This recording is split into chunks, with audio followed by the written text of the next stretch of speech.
webinar.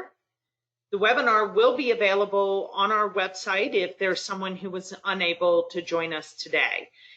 We are very delighted to welcome with us as our presenter today, Mike Gellman. I have had the opportunity to hear from Mike on many of occasions throughout my chamber career, and I will tell you that he is a highly respected individual in our industry and in the association industry. So it's so great to have Mike here with us today.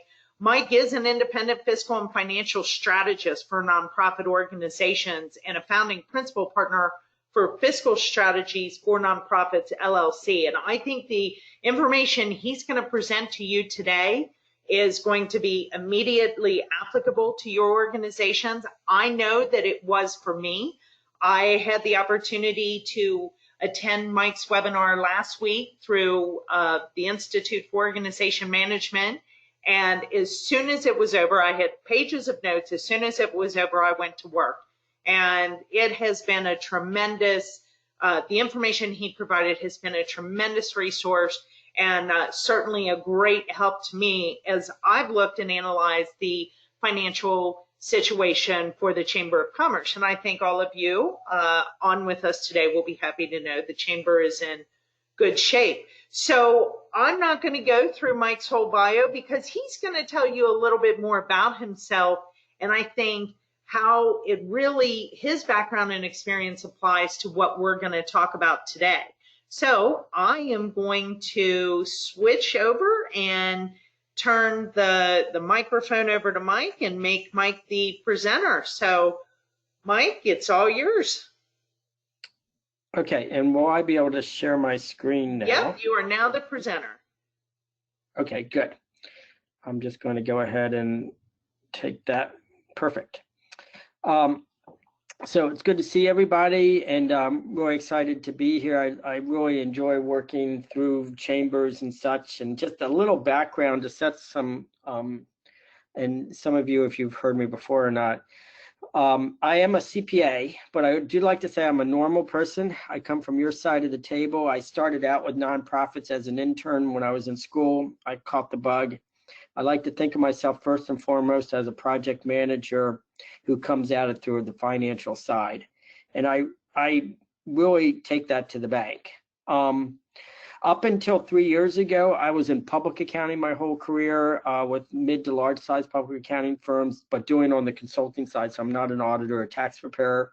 I've been working alongside C-suites, sitting like between a CFO, a director of finance, and a CSO, a chief strategy officer, spending most of my time in and around helping nonprofit organizations evolve and change, deal with sustainability, short and intermediate budgeting, and effective financial communications.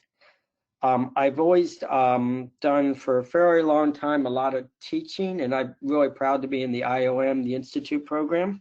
That's where Nicole and I met, and originally, and that institute is, you know, is a credentialing program similar to the ASAE CAE program. I teach in that too, and my home base, I teach out of Georgetown University over here in Washington, D.C., and their public policy school and the McDonough Business School. And even in the School of Journalism, I teach effective financial communications. But I'm always coming at this from the real world side. Now I have fiscal strategies for nonprofits. You'll see that on the front page. So I just did a structured exit out of public accounting because it was just 24 hours a day, 7 days a week. It was crazy.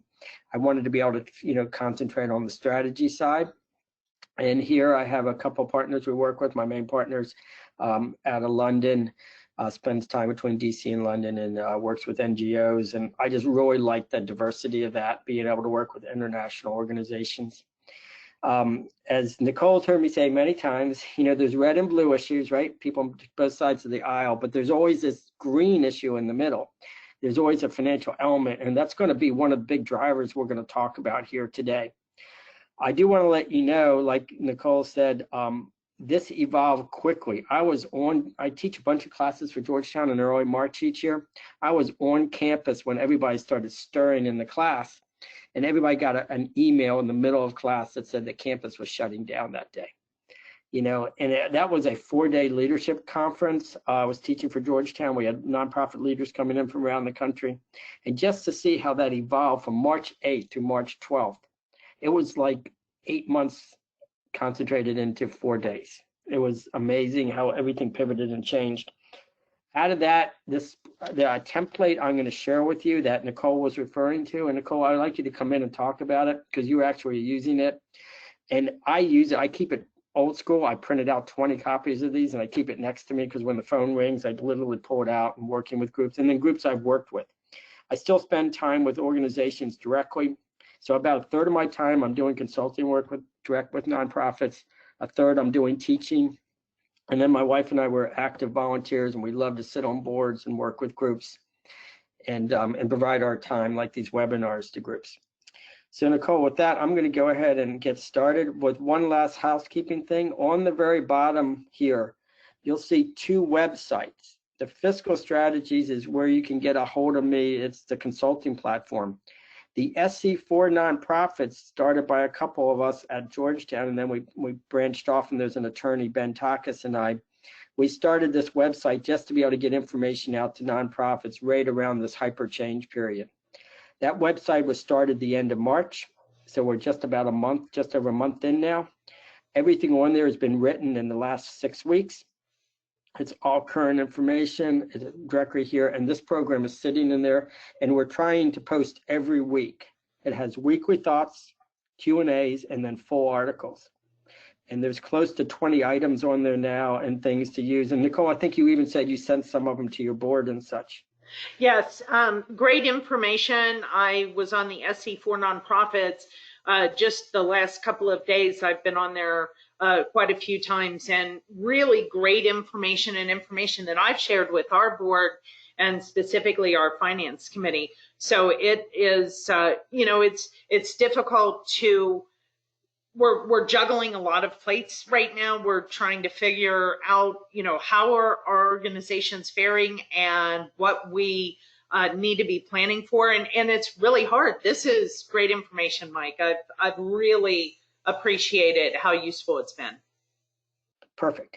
And the template, both Nicole will be providing, but you can also grab the template, but I'd like you to hold off grabbing it for now, and we're going to save the last 10 minutes or so to go through that and how the framework template works. So with that, let's go ahead and move ahead.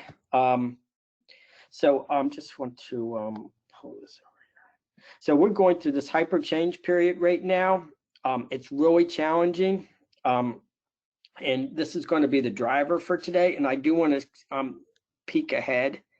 And there is so much uncertainty. Even Nicole and I got on the phone a little bit early on the meeting, and we're just talking about all the dominoes that could fall over. And we're still 8 weeks into this. We're still not sure quite where we're headed. And it's going to be a really challenging time. So what we're going to do is we're going to overfavor all our decisions through a lens of how it impacts our financial position, because I believe universally most nonprofits are most at risk through their financial position. Short of running someone over with a car, it's immediately, they can get sideways financially in this time period. And I think it's the conservative way to go, and that's what we're going to be talking about here. So let's move ahead.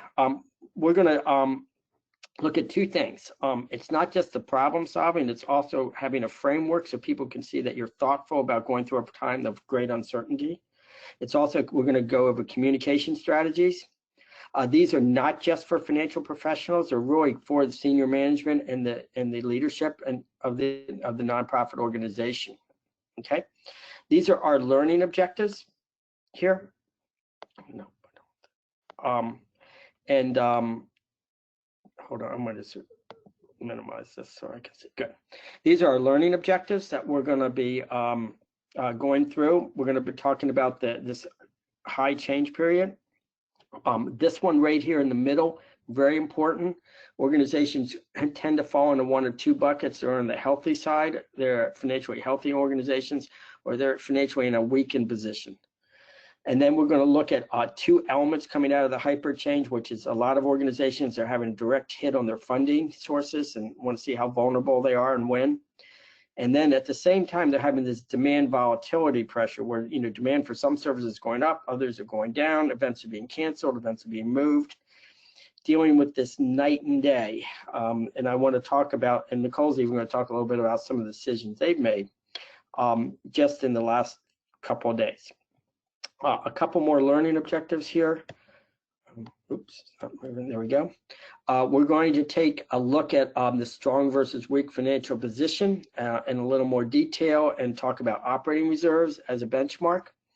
And then we're going to finish with the framework and how to message on this and how to roll forward in what I'm going to call short-term increments, and we'll look at that.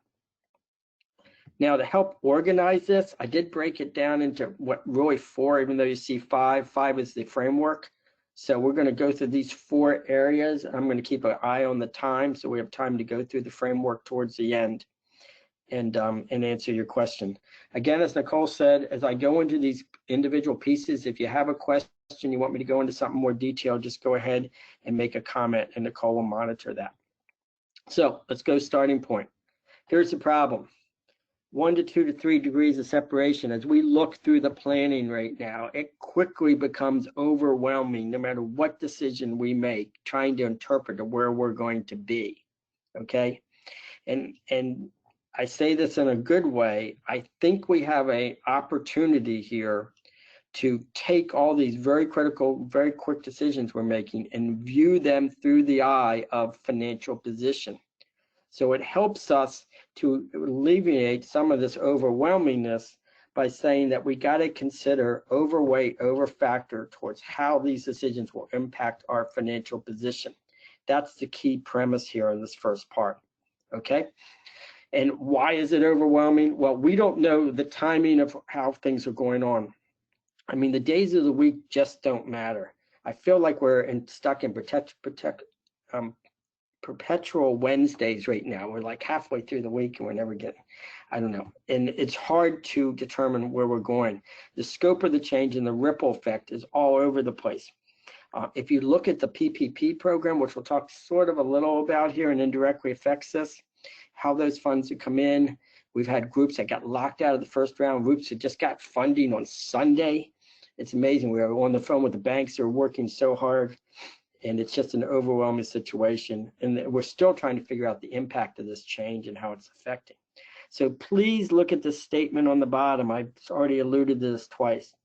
That we have to adopt a conservative approach, and that word's okay right now, that favors or overweights the impact that management decisions have on protecting our financial position.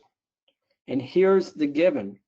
The given is this, that as nonprofits, you know, we're always bumping up against this problem where the need in the community or whatever mission we're at, the need always outweighs our resources, okay?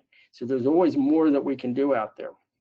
But during an uncertain time as we are right now, if we so financially weaken the organization that we get up, and we'll talk about accounts payable and things, and we get so far behind on our bills that we can't pull back out, you know, the organization's survivability could be in jeopardy. Or even worse, in my mind, we take an organization that's been financially strong and been around for 70 or 80 years and all of a sudden and got reserves and they burn through them all real quick. And that organization goes from being a pillar of the community to be so weakened, they're having trouble. They survived it, but they're having trouble going forward. They're not going to help anybody. So we do want to come out with this and protect that position. Okay, so that's step one. Okay, step two, we're going to break into 3 critical factors, and this will be on the top of the framework template when we see it. But don't pull it out yet. Let's just talk about each of these 3 critical factors individually, and then we'll throw it out. And if this is also during this steps 1, 2, and 3. If you have any questions, don't hesitate to put them in the comments, and we'll save some time at the end too. So step 1 in this middle section is going to be looking at a financial health assessment. Step 2 is going to be looking at our changing funding sources and how vulnerable they are and may be vulnerable coming forward. In step 3, we're going to look at volatility pressure. You know, we have demand is changing constantly. The only given is, our services and our demand for services or lack of demand for services is going to be different than what they've been in the past. Okay, the order of these steps are not random. I really believe the first place to go is to figure out, is the organization in financially a strong position or financially in a weakened position? In the top of the framework, in the first section, we're going to go through that. And we'll look at this in a little more detail later on. In this, looking at our balance sheets, that's where our health assessment comes from. It does not come from the budget report or the income statement. We all get tunnel vision on budgets and we watch over them very carefully. But I'm going to make a statement very slowly. The health of an organization only shows up on the balance sheet. Okay, the health of an organization only shows up on a balance sheet. It's not in a budget or an income statement. You could be having a great budget, your revenues are coming in stronger, you're going to have a nice strong bottom line, and you can still be financially very weak on your balance sheet. Even though you're having a good year, if you've had a number of bad years in a row and accounts payable are really high, cash is short, you struggle between pay periods and such, and if there's a little glitch, like an event is delayed or something, can really hurt your revenue streams. You lost a key member, all kinds of different things, a donor, a sponsor, and such. Now, we're going to break this down. Yes, go ahead, Nicole. I just want to mention, too, that as you're looking at this part of it, when you're really assessing the strength or weakness of the organization, the financial health, you have to be very honest. It won't help your organization at all if you're not truly listing what the weaknesses are. So while the strengths are important, it is important to identify those weaknesses too.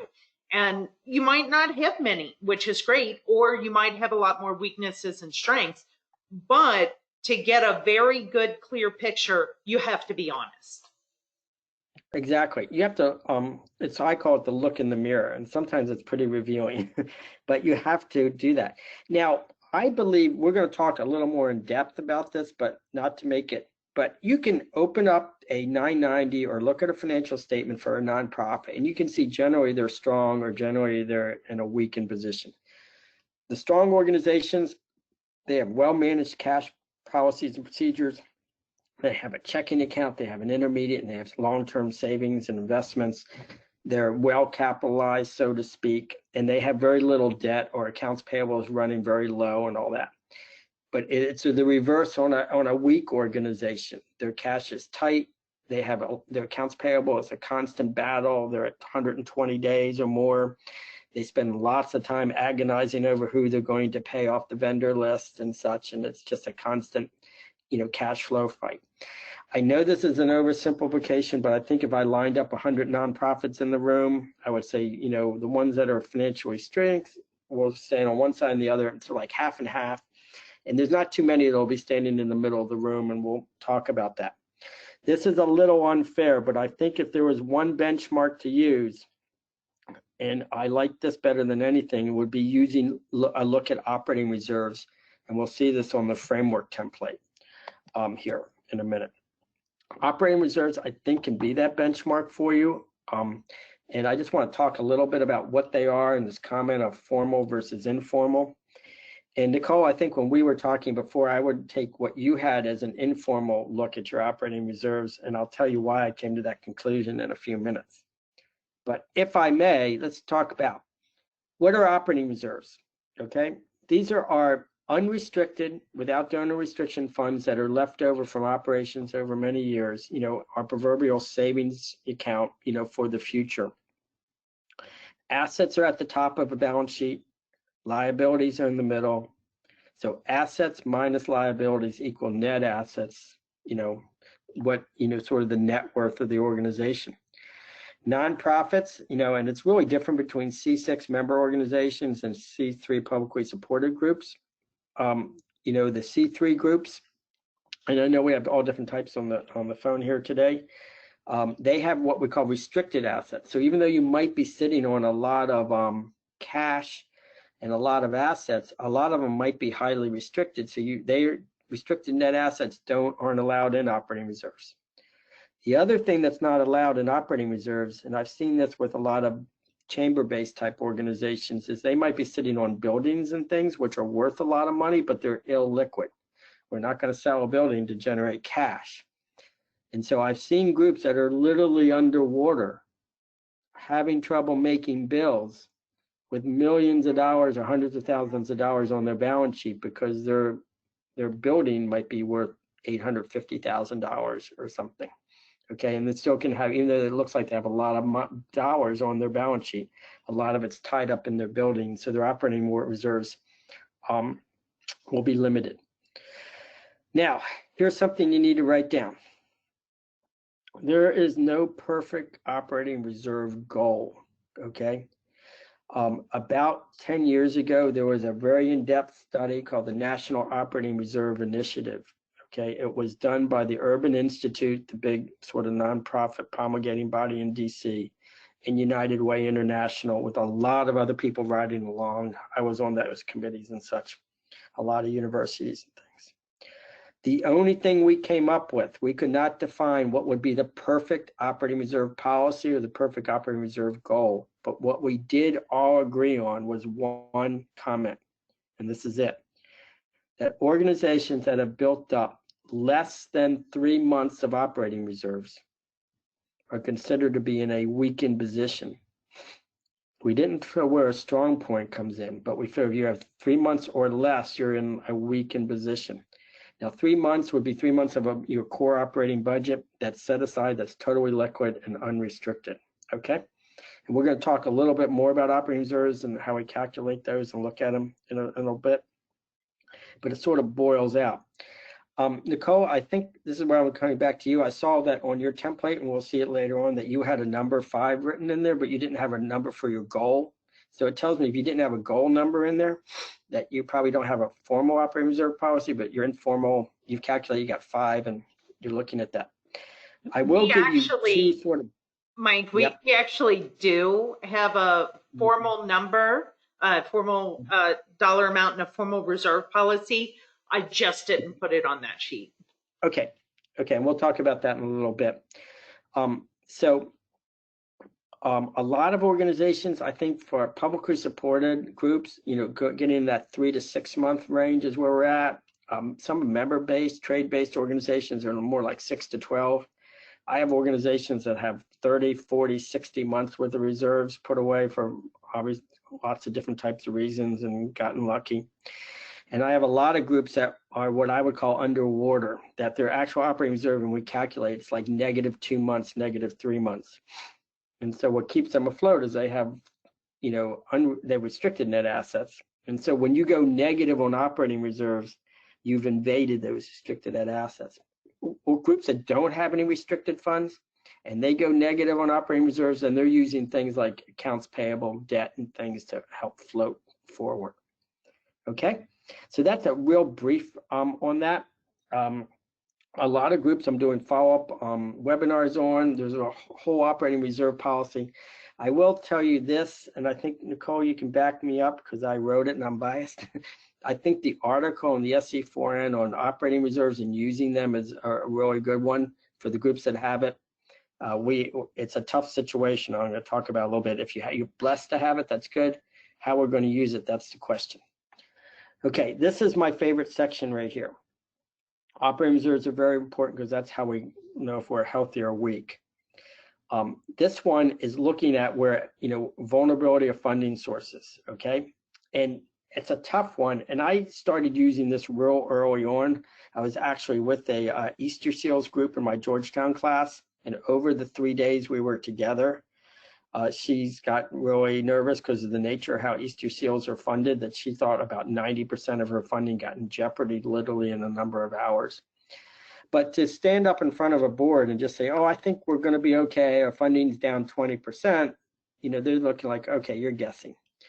The way to look thoughtful about it is to analyze your funding sources into one of 3 buckets. I have some groups that have used 4 buckets, 2 doesn't work. I like the 3 bucket, and you can title these differently, and your percents might be different.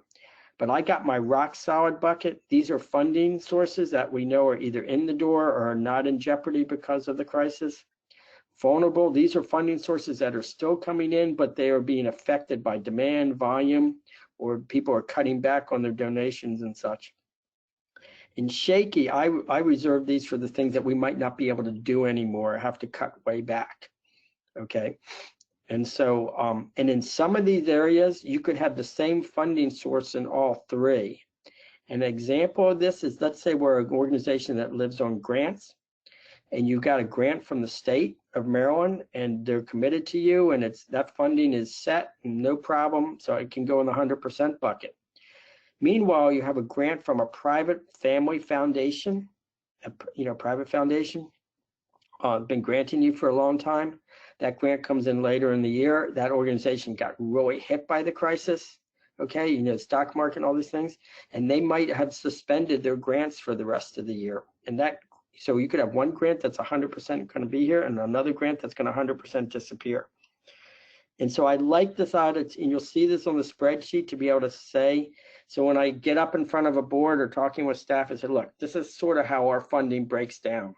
It's not all crazy. Some of these things we're good on, and in a few cases, there's a few things that are going up. The CARES Act, the PPP, the Payroll Protection Program funds, they would go in here. We both got those, and they're new funds, so we can actually have an increase. But we won't have those funds in the future, okay? I don't know how many rounds there are going to be and such. And so it gives you a way to sort of slot things in, and we'll look at that. So I really like this approach. And the thing here with boards is we're trying to keep C&T, confidence and trust, high. We have to make a lot of decisions quickly. And I'm going to come back to this a couple of times over the remainder of the presentation. We don't want to run rush. Yes, go ahead. I was just going to mention, just to give some examples of as I went through this for the chamber, looking at Rock Solid, again, as you said, some of our state grant programs. So our Heritage Grant, that's Rock Solid. It's 100% this year, 100% next year. Vulnerable, we put dues, our membership dues under vulnerable, because we know our members themselves are vulnerable. And we also put under that area, as everybody on this webinar knows, we receive a portion of the accommodations tax collections go to the Chamber for tourism promotion. Well, our accommodations haven't been open for a while, so obviously that will affect us going forward, and under shaky sponsorships.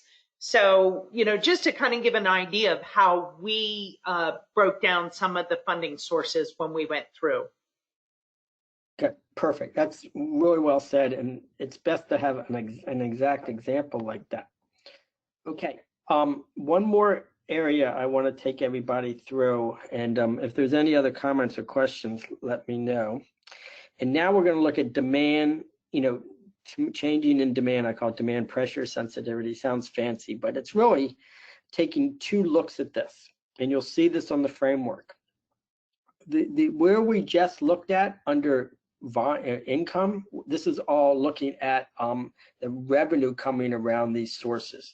When we look at demand, it's indirectly looking at revenue. It's more looking at, can we do the program? Are we allowed to do the program? Are we still in a shelter in place? Are we moving an in-person event to a virtual event? Are we moving an event from a spring to the fall? Are we moving an event from this year to next year? And such. Are we providing community-based services? And like that Easter Seals group, their demand for their food banks and community and workforce programs were skyrocketing. Meanwhile, their funding was going down. So although these things are not connected, or the organization might overcommit, we have these demand volatilities.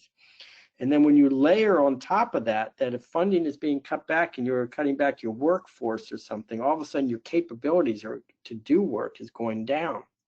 You can only rely on volunteers so much in things.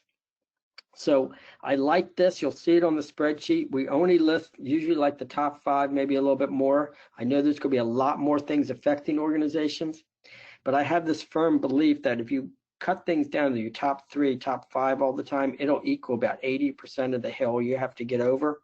And so, it doesn't mean that we don't look at more than 5-ish areas, but you'll see this on the spreadsheet. And again, when you get to the spreadsheet, don't hesitate to edit it. And I saw, I know, Nicole, you did. you might have 6 lines at the top or 3 or whatever. One more area I use about half of the time, and Nicole, I saw you did use it on your spreadsheet. I like it.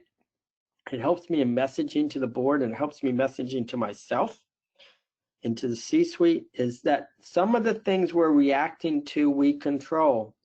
And some of the things we're reacting to, we don't control. And I sort of like to list those because it helps me and the board and other leaders to say, you know what, these things that we don't control, we're going to move quickly and do this. The things that we control, that's where we need to have discussion and planning around. And it helps to focus, people to the controllable issues and not lament that, we're still in a shelter in place, that tourism right now, physically can't happen today, but tomorrow's May 1st. And if you were in the right state, you might be able to open up tomorrow. And so those decisions are either given or taken away from you. So I do like this box. You'll see it. You could also not use that box if you don't want to. Okay. I want to talk a little bit about timing and implementation. We've got 2 more steps to go before we see the spreadsheet. Okay, and timing. Mike, just before you Yeah. move on, I just want to mention to all of our participants again, if you have any questions, especially as Mike is going through the presentation, please do not hesitate to put those in the comment box. He is happy to try to answer as we go along, so you don't have to save all your questions for the end. And I think, Nicole, because you had the hindsight, you got to use the framework. I think a lot of this will come together with the framework when you can see it. I do want to just walk through these pieces before we actually look at the framework so we can get, very laser on these topics. This one means a lot to me. I came up with this. It's a little cutesy, but I call it super short term versus short term. Okay. And I really like this concept. We're dealing with a lot of moving pieces. And what it does is that you're going to see this on the framework template. It helps us to sort of separate the things that we have to do right away with the things that might be slotted right behind it a little bit, so we can get laser focus. And remember, we're still having trouble looking. We haven't even gone into recovery, what I'm calling starting the early stages of pre-recovery. So we still, I think, by getting people to concentrate on things that we have to do now, how they're going to help or hurt us, it gives us a little bit of sense of purpose, action, and calmness, because we're going to do this and we're not going to hyperventilate about the 50 other things we have to do over the next year. Okay, we're going to keep an eye on them and such. So this is the super short term versus the short term. It's a bifurcation here. Like you can think of it as a phase 1 or a phase 2. These, again, you have lots of room on the framework. The bigger the organization, the smaller this time period. Last week, I was doing a presentation similar to this it was the Fortune 100 biggest nonprofits in the country, membership-based ones. So they were mega-sized groups. You would recognize the names. They're super short-term. They were like this, but universally, they're planning in about 0 to 7, 0 to 10 days. And then this goes 10 to 60 days down here. Just because of the size and the implication of the dollars and things, they're moving faster on some things. I think generally this is my generic bucket. Super short term is things we're within the month that we're making decisions on, and then this is a month or 2 out. So it's just really briefly, just spend a couple minutes here on this. I really like this. It reminds myself, the C-suite, people I'm working with, even the board, we're going to over concentrate on the decisions we have to make right now. We're keeping these other ones in our radar screen, and you'll see that on the framework. Okay, so I like this super short term versus short term. I think it provides a sense of purpose to action steps we have to take. And because we're taking action and we're doing this and we're going to read and react, I think it helps to give okay, we're being thoughtful, we're being purposeful, we're being mindful, and we're moving forward. And that's what we can do during a time where, we are going to second guess a lot of our decisions when we look back. But it is this that we're going to, it gives us another lens to look through. Okay, one more area to talk about. in this financial strong versus financial weak and looking at operating reserves. I think operating reserves, in my mind, I've had a few people disagree with me, and that's great. There's no one situation that works for every nonprofit in the country, and there's times where it doesn't. But I think the key fallback is looking at our financial position through operating reserves. We either have reserves or we don't. And if we have reserves, we're in a totally different position than the organizations that are, financially in a struggling position and don't have any operating reserves. Okay, so we're going to end up by default using a benchmark of operating reserves. When we're not talking about regular financial dashboards today, but in my dashboards for nonprofits, I always like to have an assessment of operating reserves. I do it not in dollars. I do this, operating reserves. I like in a formal operating reserve policy, that we have, we set out what the goals are for the organization. The goal isn't to build up $1 million reserve. Our goal is to have in, the resources to provide our food bank to be open for 100 days to serve 150 families. That's our reserve goal. Our reserve goal is to be able to protect our grants in our organization for half a year because no grant renews on the same time. Our reserve goal, if you're a membership organization, to have half a year of membership and reserve goal. So if there are members ever struggle or something, we can help them. Okay, then you would take that purpose and convert it to dollars, and then that dollars gets converted to a percent of the budget, and that's how we get to that benchmark of 3 months. Remember, under 3 months this week, and we're trying to get closer to some universal sort of 6-month area. So I'll make this statement. Organizations that have substantial operating reserves have a whole different set of options and tactics to consider than organizations that are underwater or in a weak position and don't have operating reserves. Okay. And in that article, the key part, if you have operating reserves, is to answer this question: when and how much do we use them? And there's a concept in there called metering out, and I have to tell you, I was personally damaged, imprinted on my psyche, what happened in the last two big crises, both 9/11 and the banking crisis of 2008 and 9. And the one universal statement we all made looking back, and nobody made the perfect call, but the one universal call is that because it took longer than we anticipated to recover from those crises, that we all burned through more operating reserves early on than we should have. Because no operating reserve protects you from a long-term or permanent change. Operating reserves, and it's in that article on the website, you can pull it off, are there to protect you for good and bad. Yes, in a short-term change, you had a major event that got canceled because of a snowstorm. How can we get over that? We had a natural disaster in our community. We want to provide some funds to help the community. That's a one-off type of thing. Okay, that's what operating reserves are for, not for long-term change. Operating reserves are also there for strong organizations so they can make a bold move. They might want to invest in acquiring another nonprofit. They might want to start up a new program that they need some funds up front to get it going. So it's like a capital pool, just like for a for-profit. Okay, but I'll repeat myself. No operating reserve protects you from a long-term or even a mid-term change. And what we're in with the coronavirus, COVID-19, is not short-term. And to me, short-term is 3 months or less, maybe 4 months, 5 months or less. And what we're in, we're looking at. I hope and pray we get the medical side of this figured out.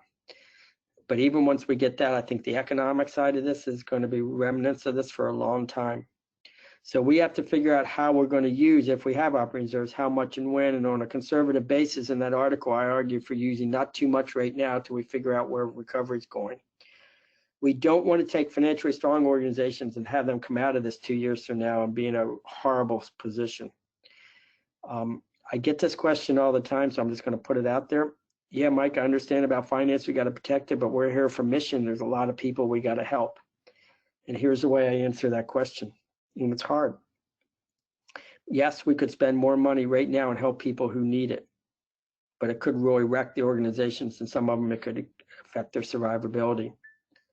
But all nonprofit organizations, they have to deal with that the demand for their services is always greater than the resources that they have, and they have to manage that.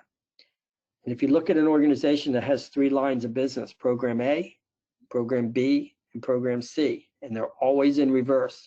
Program A is the most mission-based program they do. It's the most needed in the community, but oftentimes those programs are hardest to fund. Program B in the middle, it's got a good mission connection and it's easier to fund and it sort of breaks even. Program A is hard to fund and it loses a lot of money. Then they do program C, where people send money in all the time for it. It's not too much connected to their mission, but it generates a lot of money, so we keep doing it. So what I argue for right now is we have to pull back on some of those mission programs that are costing us an arm and a leg right now because we can't afford to carry them. And we might have to favor some of those program C type things because they do provide money to the bottom line. Because if we can give an organization another 5 or 10 years of financial health, we will help much more people than if we spend a little faster now and disappear. So the one thing I always say, whether you're an intern all the way up through a board member, staff, senior manager, anything, if we can help an organization be financially stronger or be in a good position a few years from now than where they are now, that's the goal. And so we need to protect that because we want the organizations to be around another 10, 20, 30 years. Organizations that are in a weak position, they got to move to cost containment. They have no reserves to pull on. If they keep spending and funding is going off, they're going to go deeper and deeper in the hole on accounts payable and debt, and it's going to be a real struggle. Okay, so financial strength, good. Want to be this. Want to have operating reserves. The bad thing is we got to figure out how to use them, and there's no clear path. So I want to limit that and rapidly change. So I see where we're going. You'll see in the article, I want to use less of those. I use an example in that article. You know, you don't want to lose, you don't want to burn through all your operating reserves too fast. And you want to probably have 50 to 60% of them left over when we come out of this thing on the back end. So that means 40 to 50% is available now. And we're going to go through multiple rounds of problems. So we might only want to have 10% or so available in the first 90 days of this. I will be talking a little bit later on about doing repositioning to short-term 90-day, 3-month budgets because we're just not sure where this is going. It's really tough to put a budget together for next year right now. Financially weak organizations, they don't have operating reserves, so they got to move quickly to cost containment. The good thing is they don't have to worry about burning through an asset they don't have, and they got to move quickly into, you know, right sizing the organization to fit within their funding. So we're going to go and take a look at the framework now. Before we do, I just want to let you know that the framework's divided into step 1, where the financial health is at the top. Step 2, we talk about the operating reserve position. And step 3, we're going to look at the financial health driver actions, the short and super short. As we go through step 1, you'll see across, so there's a column for assessing the balance sheet, there's a column for assessing funding, and then there's a column for assessing demand. Then we'll move to step 2, operating position, weak or strong. We have a neutral in here, we'll see that. And then short and super shorts on the bottom. So with that, I am going to hit escape here and I am going to pull up the spreadsheet. Nicole, can you confirm that you can see that? Yes, we can see that. And before you actually move to the spreadsheet, just a question as a follow-up. When you were talking about 50 to 60% of your reserves should be remaining after this crisis is over, and that you really don't want to use more than 10% in the first 90 days. Do you have some type of, I guess, a way to determine when you think it's okay to start tapping those operating reserves? Yeah, I talk about this in the article. I'm going to talk a little bit about it right now. It's a great question. So let me do one thing first. I love the word framework at the top of the page. Framework means that this is a thoughtful process we're going through. It's a sturdy process, but it's also a worksheet that we expect the framework to evolve and change as things on the ground evolve and change, and that we will go back and rework the framework, okay? So step 1, the financial health, and we're gonna go over these 3 pillars in a minute. I just want you to see the rest of the spreadsheet. That in the middle, we have our operating reserve position. Here I did 3 months or less. 3 to 6 months for neutral, over 6 months is strong. but that will change for different organizations, especially if you have an operating reserve policy, you have this defined. And then here we have our super short and our short-term actions, okay? So let's go back and what Nicole just talked about, we're going to address right now, okay? And in assessing the financial health or weakness of an organization, and I'm just going to say it this way, if you have a strong balance sheet, it shows up really quick. You have a lot of cash, you have very low accounts payable, you don't have much restricted funds, and you have a lot of strengths and maybe hardly any weaknesses. The big organizations that are sitting on tons of funds, their weakness is they might have money in the market, and the market's been going up and down and such. Weak organizations are the opposite. They have hardly any strength and they have a ton of weaknesses. Their cash is really tight. Their accounts payable are a lot larger than their checking account balance, okay? They have other debt on their books, and they're sitting on some restricted funds that they're indirectly using, you know, and that they might even be underwater in operating reserves. So down here, this is an interesting box. I oftentimes take this line off, available for use, because we're trying to figure that out. So let's look at the strong organization. Their operating reserve goal might be to have 12 months put away, liquid, ready to use anytime. And their actual operating reserves are 30 months. I leave this blank. I just like the boards to look and say, oh, we're above our goal. We have 12 here, we have 30 here, okay? A weak organization would have a lot of weaknesses here and such, and their operating reserve goal might be the low end, 3 months, and they're sitting on -1 month or -2 months, okay? And you can see the picture there, okay? I like the visual aid of this. It reminds boards, because there's a problem with nonprofits. They get tunnel vision on the budgets, and they often ignore the balance sheet. And the strength or the weakness of a financial position only shows up on the balance sheet. Okay, and Nicole, help me out here, because you did a wonderful job with this before. I love this bucket right here, where we take our vulnerability of our funding sources, and we set them up, break them out into these 3 areas. And you can, don't hesitate to adjust these percentages a little bit. I sort of universally like them.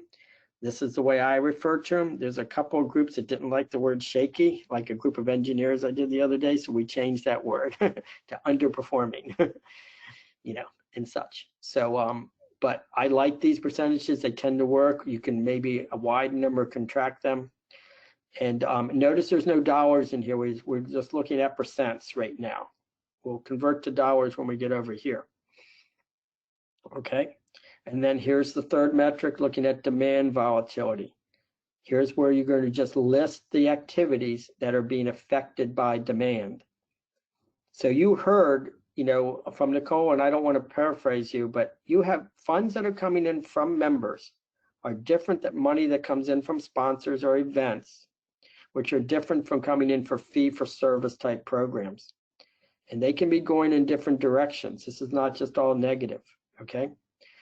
And Nicole, did you end up listing more than 5, or did you get it to the top 5? How many did you list? I did list the top 5. And Okay. then I actually, though, had things when I went down to the controllable and uncontrollable part, there I had a couple of items under uncontrollable that I didn't actually put up under listing of services and events. Good. And that's just the way to do it. And again, you know, I encourage everybody to take this and add lines or take away.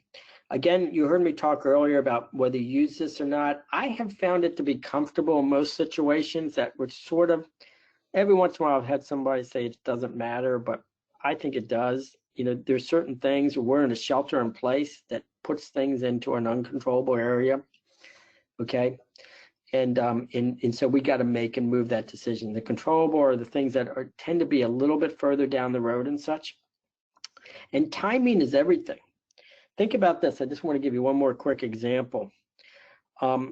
If you compare, and they're 2 very different crises, and we won't even know where the current one's going, 9/11 crisis and the coronavirus crisis.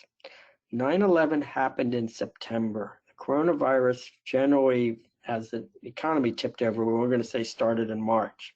They're exactly 6 months apart. So membership-based organizations that have a July 1 start of a year start to usually renew their members in May and June. And they're right in the middle of this crisis. Some might even gone out 90 days early in April. They're in a wholly different position this time than last time. June 30 year ends when 9/11 happened. Most of their dues were in the door by August. And then they were facing the rest of the year. But this time they're in the exact opposite position. The crisis hit and they're just getting ready to renew their dues. And some dues-based organizations, they rely heavily on dues, some don't, and so you can just see the impact.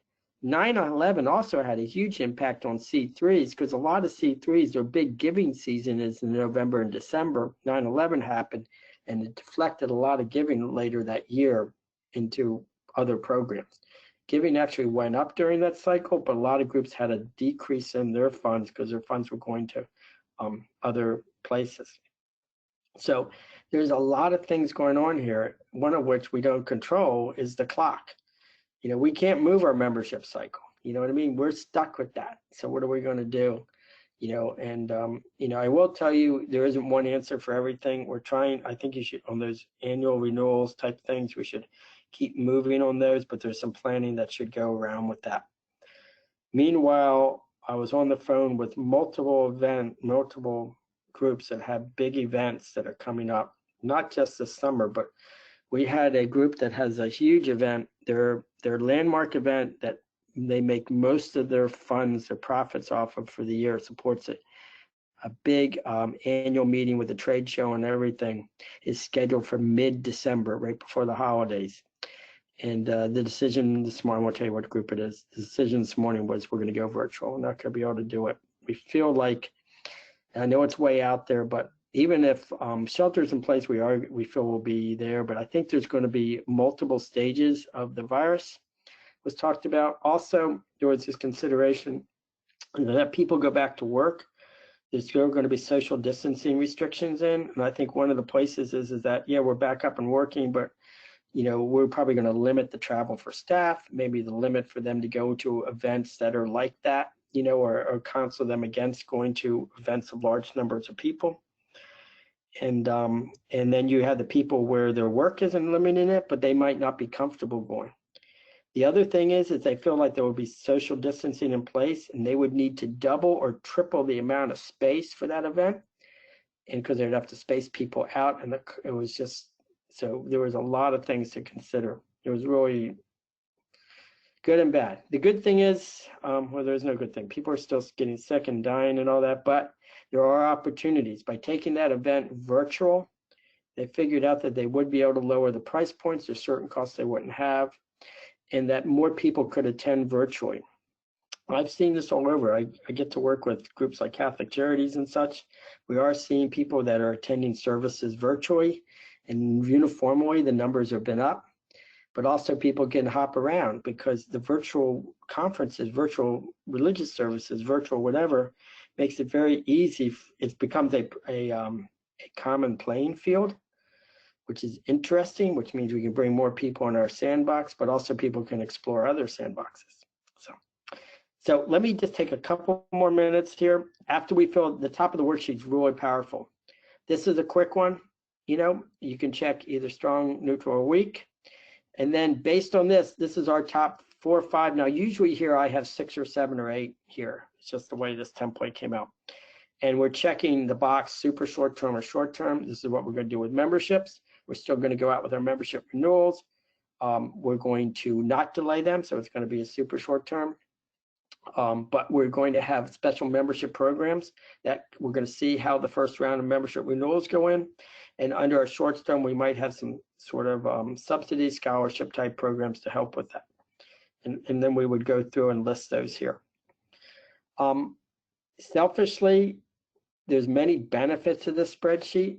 But one I love is that when I can stand up in front of a board or myself or in front of the mirror and say, look, there's a lot of unease and we don't know where things are going right now, but at least I can show people that I took a thoughtful approach and it fits on what, this is a dashboard, fits on a 1-page dashboard. And so this is what ends up, you know, and then I'll take a couple of questions. We've got about 5 minutes left. This framework is an assessment, gives the board of directors confidence that senior management team has taken a thoughtful and objective approach to quantify near-term decision-making with a conservative base bias. And I'm right up front. We're going to have this bias right now, and it's even going to sit in front of mission. That temporarily, we're going to try to protect the financial position of the organization because that's where we're most at risk. And then as change starts to, we can start to get our arms around it, we can come off this position and be more aggressive. So Nicole, I'm going to, this is a good time. We have just a few minutes left. Any comments, questions on the spreadsheet? We're there, and we can receive questions later.